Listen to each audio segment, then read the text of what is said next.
আসসালামু আলাইকুম রহমতুল্লাহ। সম্মানিত দর্শক, আজকে আমরা যে বিষয়টি নিয়ে আলোচনা করব সেটি হলো কোরআন শরীফের মাঝে যে এক আলিফ, তিন আলিফ, চার আলিফ মত রয়েছে, এগুলো আমরা সংক্ষেপে কিভাবে চিনতে পারবো, একদম সংক্ষেপে আমরা কিভাবে চিনতে পারবো সেটা নিয়ে আলোচনা করব। কোরআন মাজিদের মধ্যে এক আলিফ মদ আছে, এক আলিফ,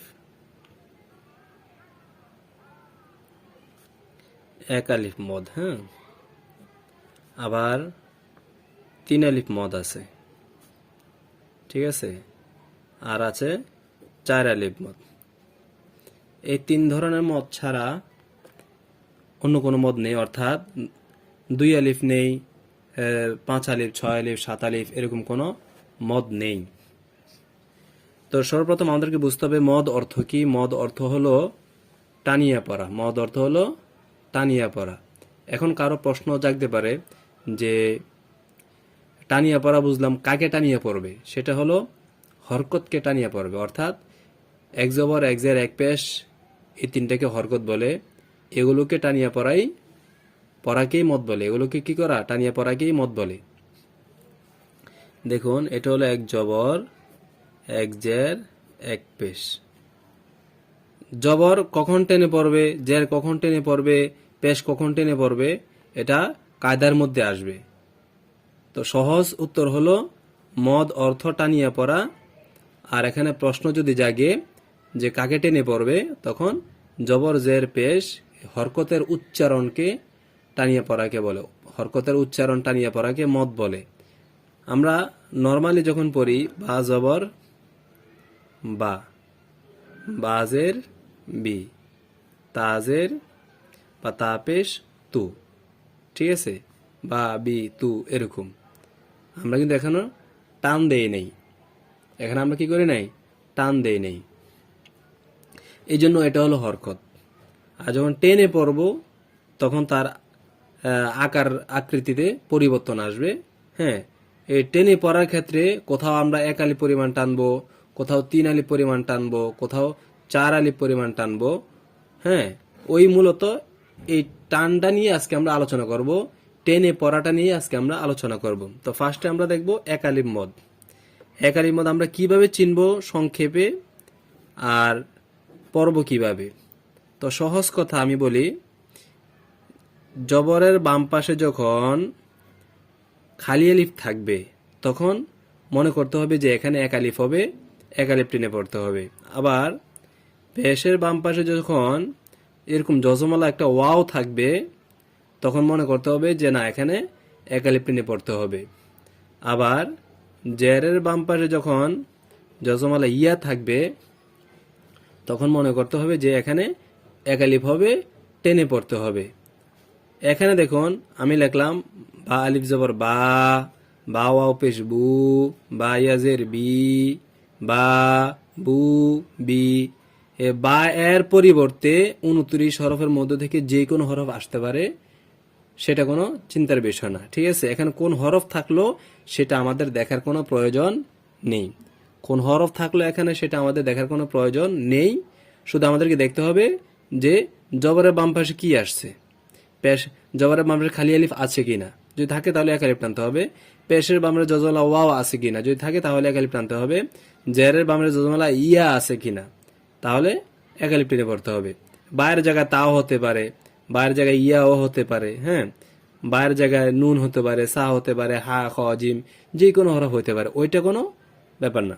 আমাদের দেখতে হবে, দেখার বিষয় হচ্ছে আমাদের যে জবরের বামে খালি আলিফ আছে কিনা, পেশের জজম ওয়াও আছে কিনা, জেরের বাম পাশে জজমলা ইয়া আছে কিনা, সেটা আমাদেরকে দেখতে হবে। তাহলে আশা করি বিষয়টা বুঝতে পারছেন যে এক আলিফ আমরা কিভাবে পড়বো, কখন পড়বো, হ্যাঁ। আর এক আলিফ আমরা কিভাবে চিনবো, সহজ কথা হলো কিভাবে চিনবো। জবরের বাম পাশে খালি আলিফ, পেশের বাম পাশে জজমলা ওয়াও, জেরের বাম পাশে জজমলা ইয়া। এখানে আরেকটা বিষয় আছে, সেটা হলো দেখেন, হরফের মধ্যে যখন খাড়া জবর থাকবে, হ্যাঁ, অথবা হরফের মধ্যে খাড়া জের থাকবে, অথবা হরফের মধ্যে উল্টা পেশ থাকবে, তখন সেটাকেও এক আলিফ টেনে পড়তে হবে, সেটাকেও এক আলিফ টেনে পড়তে হবে। এই বিষয়টা অবশ্যই মাথায় রাখবেন, এই বিষয়টা অবশ্যই মাথায় রাখবেন যে এক আলিফ টেনে দিয়ে পড়বো আমরা কোন কোন অবস্থা দেখলে আমরা এক আলিফ টেনে পড়বো। এখানে জবরের বামরে খালি আলিফ দেখলে এক আলিফ টেনে পড়বেন, পেশের বামরে জজমলা ওয়াও থাকলে এক আলিফ টেনে পড়বেন, জেরের বামরে জজমলা ইয়া থাকলে এক আলিফ টেনে পড়বেন। আবার খারা জবর খারাজের উল্টা পেশ যদি কোথাও দেখেন তখন সেখানেও এক আলিফ টেনে পড়তে হবে। আরেকটি এক আলিফ আছে, সেটা হলো আমরা যেমন মনে করেন দুই জবরের মধ্যে আমরা অক্ফ করি, দুই জবরের মধ্যে অক্ফ করি, এই দুই জবরের মধ্যে যে অক্ফ করি তো সেখানেও আমাদেরকে এক আলিফ টেনে পড়তে হবে।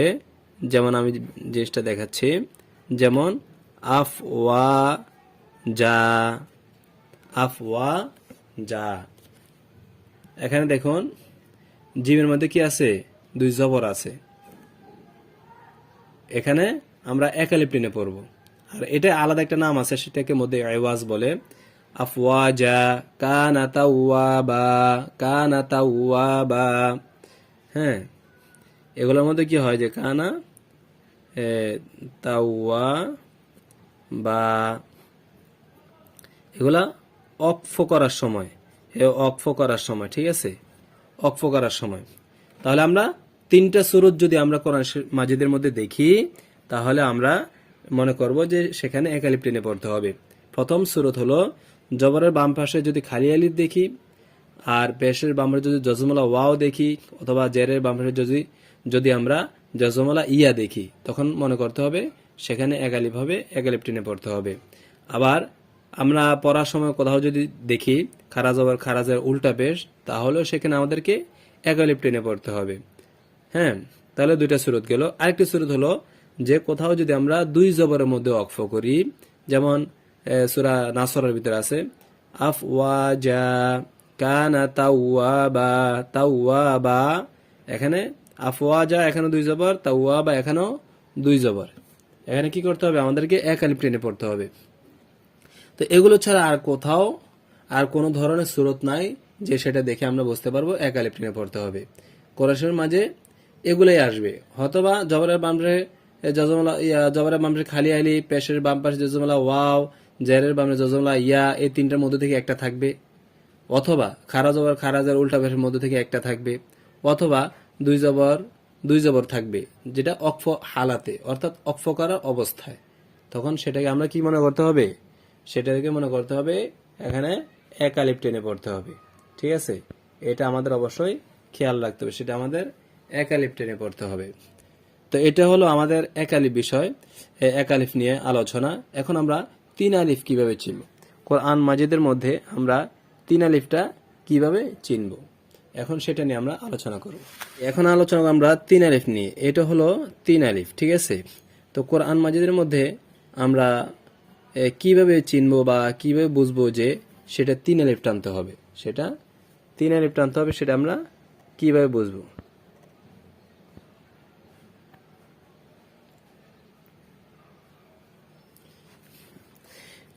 সর্বপ্রথম হলো আমরা সংক্ষেপে যেটা চিনবো সেটা হলো যদি আমরা এরকম চিকন চিহ্ন দেখি, হ্যাঁ, উপরে যদি এরকম চিকন চিহ্ন থাকে তাহলে আমরা মনে করব যে এখানে তিন আলিফ টেনে পড়তে হবে। চিকন চিহ্ন থাকলে আমরা সেটা মনে করব কি এখানে তিন আলিফ টেনে পড়তে হবে, সেটা আমাদেরকে তিন আলিফ টেনে পড়তে হবে, এটা মনে রাখতে হবে। আর আর আরেকটা হলো যে আমরা পড়েছিলাম জবরের বাম পাশে খালি আলিফ, হ্যাঁ, এই যে জবরের বাম পাশে খালি আলিফ, তারপরে পেশের বাম পাশে জজমলা ওয়াও, জেরের বাম পাশে জজমলা ইয়া। তো আমরা অক্ফ করার সময়, কোরআন মাজিদ পড়ার সময় আমরা আয়াতের শেষে বা মাঝখানে আমরা অক্ফ করে নিঃশ্বাস ছেড়ে দিই। হ্যাঁ, তো অক্ফ চিহ্নগুলো মূলত এরকম থাকে, হ্যাঁ, গোল চিহ্ন এরকম এরকম থাকে।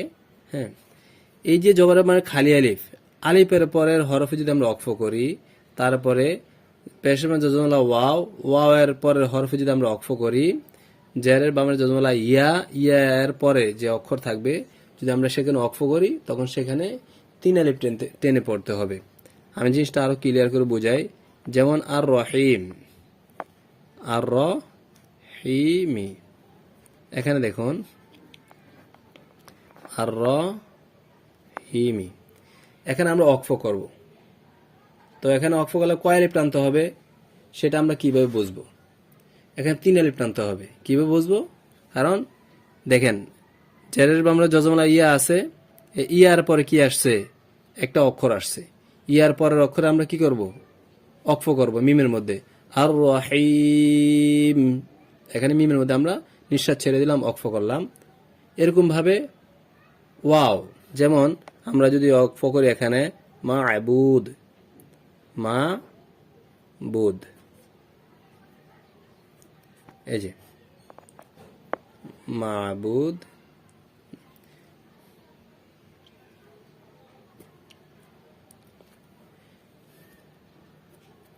এই যে এখানে দেখুন মা'বুদ, এখানে আমরা অক্ফ করলাম, এখানে 3 লাইন টেনে পড়তে হবে। কিভাবে বুঝবো? কারণ দেখুন পেশের বামের জন্য ওয়া আছে, ওয়া এর পরের হরফে আমরা কি করলাম? অক্ফ করলাম। ওয়া এর শেষের অক্ষরে বা ওয়া এর পরের হরফে আমরা কি করলাম? অক্ফ করলাম। এখানে ইয়া এর পরের অক্ষরে পরের হরফের মধ্যে আমরা অক্ফ করলাম, এই জন্য এখানে 3 আলিফ টেনে পড়তে হবে। এই জন্য এখানে কি করতে হবে? 3 আলিফ টেনে পড়তে হবে। একটা তো হলো আমরা উপরে চিকন চিহ্ন দেখলে মনে করবো সেটা কি? সেটা হচ্ছে 3 আলিফ টেনে পড়তে হবে। সেটা আলাদা একটা নাম আছে, ওই নামটা আমাদের জানা দরকার নেই, সংক্ষেপে আমরা যেটা বুঝবো ওই নামটা আমাদের জানার প্রয়োজন নাই। আরেকটা হলো খালি আলিফের পরে যদি অক্ফ হয়, অথবা যজমলা ওয়াও এর পরে যদি অক্ফ হয়, অথবা যজমলা ইয়া এর পরে যদি অক্ফ হয়। ইয়া এর পরে বলতে ইয়া এর পরে একটা হরফ থাকতে হবে, ওই হরফের মধ্যে অক্ফ হবে। ওয়াও এর পরে একটি হরফ থাকবে, ওই হরফের মধ্যে অক্ফ হবে।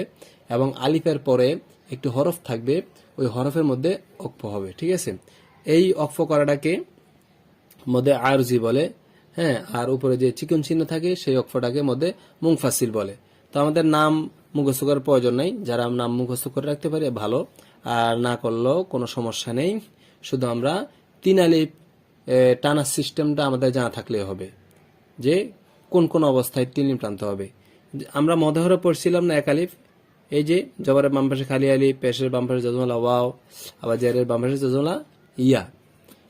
তো এগুলার আলিফ ওয়াও ইয়া এগুলার শেষের অক্ষর মধ্যে, এগুলার শেষের হরফের মধ্যে অক্ফ হইলে 3 আলিফ টেনে পড়তে হবে, একবার সহজ কথা। ঠিক আছে, আর 4 আলিফটা দেখুন, এটা তো গেল আমাদের 3 আলিফ। 4 আলিফটা সহজ। 4 আলিফ আমরা কোরআন মজিদের মধ্যে অথবা যে কোনো ইয়ার মধ্যে আমরা দেখলেই বুঝতে পারবো। 4 আলিফ একটা চিহ্ন আছে, এই যে চিকন সাপের মতো, এই যে চিকন, হ্যাঁ, লম্বা, দুই দিকে চোখা থাকে, এটা হলো 3 আলিফ চিহ্ন। আর 4 আলিফ চিহ্নটা এমন থাকে না, 4 আলিফ চিহ্নটা হলো এইভাবে থাকে। ঠিক আছে, একটু মোটা থাকে। তো আমরা যারা নিয়মকরণ না জানি, দেখলে যেন বুঝতে পারি, সেটার জন্য আমরা শুধু এই জিনিসটাই ফলো করব, যে এরকম মোটা চিহ্ন থাকলে সেখানে আমরা 4 আলিফ টেনে পড়তে হবে। এরকম মোটা চিহ্ন থাকলে 4 আলিফ টেনে পড়তে হবে। মোটা চিহ্নের ধরন আর চিকন চিহ্নের ধরনটা কিন্তু বেশ কম আছে। চিকন চিহ্নটা হলো এইভাবে থাকবে, ঠিক আছে, এরকম থাকবে। আর মোটা চিহ্নটা কিন্তু এরকম থাকবে। তো সহজে আমরা 4 আলিফ কিভাবে চিনব, হ্যাঁ, সেটা আমি দেখাই দিলাম। এরকম মোটা চিহ্ন থাকলে আমরা 4 আলিফ টেনে পড়বো। আর 3 আলিফ আমরা কিভাবে পড়বো সেটাও দেখাই দিলাম। উপরে যদি চিকন চিহ্ন থাকে তাহলে মনে করবো 3 আলিফ, অথবা আলিফ ওয়াও ইয়া এই 3টা হরফের পরের হরফে যদি আমরা অক্ফ করি তাহলে আমাদের মনে করতে হবে সেখানে 3 আলিফ টেনে পড়তে হবে। আর 1 আলিফ কিভাবে পড়বো? জবরের বাম পাশে যদি খালি আলিফ থাকে, তাই পেশের বাম পাশে যজমলা ওয়াও থাকে, জেরের বাম পাশে যজমলা ইয়া থাকে, তখন 1 আলিফ টানতে হবে। আবার খারা জবর উল্টা পেশ থাকলেও 1 আলিফ টানতে হবে। আবার 2 জবরের মধ্যে যদি আমরা অক্ফ করে থাকি তাহলে সেখানে 1 আলিফ টানতে হবে। ঠিক আছে, এর প্রত্যেকটা আলাদা আলাদা নাম আছে, ওই নামগুলো আমাদের জানার দরকার নেই। আমাদের যদি কেউ মুখস্থ করে রাখতে পারেন ভালো, এটা নিয়ে আরো বিস্তারিত ভিডিও আছে, আলোচনা আছে। তো সংক্ষেপে যারা জানতে চায় 1 আলিফ কিভাবে চিনবে সংক্ষেপে, 3 আলিফ কিভাবে চিনবে এবং 4 আলিফ কিভাবে চিনবে সংক্ষেপে, তাদের জন্য আজকের ভিডিওটি।